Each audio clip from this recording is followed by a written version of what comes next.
Coucou, moi c'est Farah de Think with Farah. Je suis consultante en stratégie digitale et j'aide mes clients à penser leur business de façon holistique avec une approche analytique, stratégique et créative. Discutons ensemble des solutions concrètes pour optimiser votre business et le faire boomer. Je vous partage mes expériences, mes succès, mes échecs, mais surtout mes apprentissages pour que vous puissiez façonner l'entrepreneur qui est en vous et atteindre vos objectifs. Et voilà, nous avons fait le tour des grandes leçons que j'ai retenues de ma surcroissance de 2020 dans mon activité de freelance. Il y a bien sûr plein d'autres choses à en retenir, mais j'ai vraiment voulu vous partager les grandes lignes dans ces 6 premiers épisodes. Aujourd'hui, je vais profiter de cet épisode pour fermer un chapitre. Après la surcroissance que j'ai vécue en 2020, je vous l'ai dit dans un des épisodes précédents, j'ai vécu un burn-out. J'ai beaucoup souffert physiquement et psychologiquement et c'était très important pour moi de réunir vraiment sur le papier et aussi en audio pour vous le transmettre tout ce que j'ai retenu afin de ne pas refaire les mêmes erreurs. Après 3 semaines d'arrêt, j'ai décidé de revoir complètement la manière dont je gérais mes business. Car bien que le freelancing soit mon activité principale, j'ai bien d'autres activités sur le côté. J'enseigne, par exemple. J'ai aussi une communauté de 40 000 personnes qui s'appelle la Moonerie. On communique en anglais, c'est une communauté très spirituelle. Je peins des vulves sur des verres à vin aussi, et tout un tas d'autres choses. Bref, vous le savez maintenant, je suis vraiment là pour vous parler entrepreneuriat au sens large avec une approche holistique et créative. Mais pour ça, il fallait que je remette le nez vraiment dedans. Car sur les derniers mois et même la dernière année, je n'ai fait quasiment que du freelancing. Et bien que j'adore ça, ne faire que ça m'a complètement sorti de cette dynamique multi-entrepreneuriale qui développait ma créativité tous les jours. J'ai donc pris la décision de réduire drastiquement le temps accordé aux projets clients afin d'augmenter le temps accordé à mes business. Parce que ce qu'il s'est passé en fait, c'est que à force d'être dans mon activité de consulting, j'ai complètement perdu la vision. Quand on parle de vision, en fait, c'est the big picture. Le truc dans lequel vous vous projetez, votre rêve, votre big projet que vous avez en tête, ou vos projets d'ailleurs au pluriel. Bref, c'est ce qui fait que vous vous levez tous les matins. Et quand on fait du freelancing non-stop, on a tendance à perdre un petit peu de vue cette vision. Et c'est important de prendre du recul, en fait. Ce que je vais faire là, c'est que je vais revenir à mon essence, c'est-à-dire devenir ma propre consultante. Et c'est un exercice très difficile. Le propre du métier de consultant et consultante de base, c'est de permettre à des entrepreneurs ou des personnes qui bossent en entreprise de sortir la tête de l'eau et de lever le nez de leur business. Car quand on a trop le nez dedans, c'est très difficile de prendre des décisions avec du recul. On manque d'informations, on manque de temps. Il y a un rapport émotionnel aussi qui fait qu'on a du mal à prendre du recul. Donc en gros, là, je vais rentrer dans cette démarche de prendre de la hauteur. Pourquoi je vous dis ça ? C'est pas juste pour vous raconter ma vie, même si j'aime bien parler. C'est pour vous préparer la saison 2 du podcast. Car oui, il y a eu 6 grandes leçons. Mais ce n'est évidemment pas la fin de l'aventure Think with Farah, le podcast. Je vais continuer de vous partager mes apprentissages, mes succès et mes échecs pour que vous puissiez atteindre vos objectifs. Mais je vais aussi vous parler de tout ce qui influence mon business au quotidien.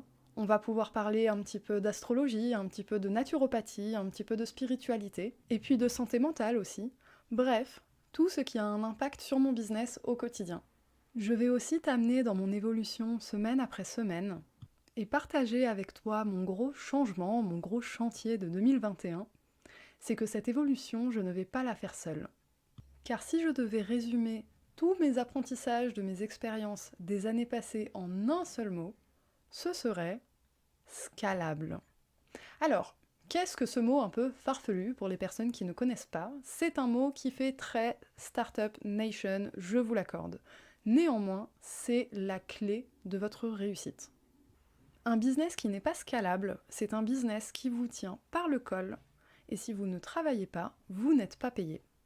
Un business scalable, en fait, c'est un business qu'on peut démultiplier plus ou moins à l'infini, avec un nombre de tâches définies au départ. Par exemple, une marque de vêtements où vous fabriquez vous-même vos produits à la main dans votre atelier, ce n'est pas scalable. Si vous ne fabriquez pas, vous ne pouvez pas vendre, et donc vous ne gagnez pas d'argent. En revanche, la même marque de vêtements, si vous dupliquez vos patrons de couture et que vous êtes plusieurs à fabriquer ces vêtements, le nombre de personnes qui produisent peut croître entre guillemets à l'infini. Votre business est devenu scalable. Bien sûr, le challenge quand on rend un business scalable, c'est de le garder quand même humain, de ne pas perdre les valeurs qui ont fait qu'on a voulu lancer notre business. Et c'est pour ça que cette étape est réellement charnière dans une croissance et nécessite beaucoup de préparation. Parce que finalement, vous l'avez compris, rendre un business scalable sur le papier, c'est très facile et c'est très logique. Maintenant, dans la pratique, selon le type de business que vous gérez, il peut y avoir plusieurs facteurs à prendre en compte. Que ce soit des facteurs humains ou digitaux, il y a des choses à préparer, et pour ça, il faut du temps. Je te propose donc de m'accompagner dans cette évolution dans le temps, et je te dis à très vite pour le début de la saison 2. Ah, et j'oubliais, nous avons quelque chose à fêter.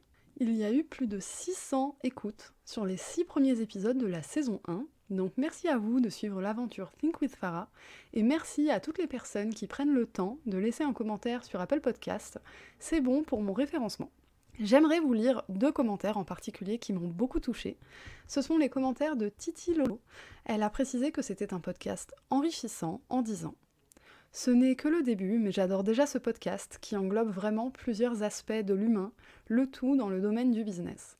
C'est rafraîchissant et clair, merci pour cette initiative, hâte d'écouter la suite des épisodes. » Eh bien merci Titilo, j'espère que tu es toujours là pour écouter les épisodes et je suis ravie que tu aies apprécié l'écoute. J'aimerais aussi lire le commentaire de Constance Chenot.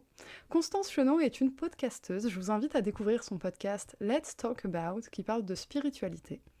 Elle a écrit « Hâte de voir la suite. J'adore la vibe et l'ambiance du podcast. Je suis sûre qu'il nous réserve plein de super conseils sur l'entrepreneuriat. Hâte de voir la petite pointe de spiritualité. » Ah, forcément, Constance, t'inquiète pas, ça va arriver. Donc, vous l'aurez compris, si vous avez un iPhone, n'hésitez pas à laisser un commentaire sur Apple Podcast et une note de 5 étoiles, évidemment. Ou tout simplement à partager mes épisodes à vos amis entrepreneurs, ambitieux et ambitieuses pour leur permettre d'atteindre leurs objectifs. Sachez également que tous les épisodes sont retranscrits sur mon blog thinkwithfarah.com pour le rendre plus accessible aux personnes sourdes ou malentendantes ou simplement aux personnes un peu anti-podcast. Voilà, on arrive vraiment à la fin de cet épisode, donc je vous dis merci pour votre écoute et à très bientôt.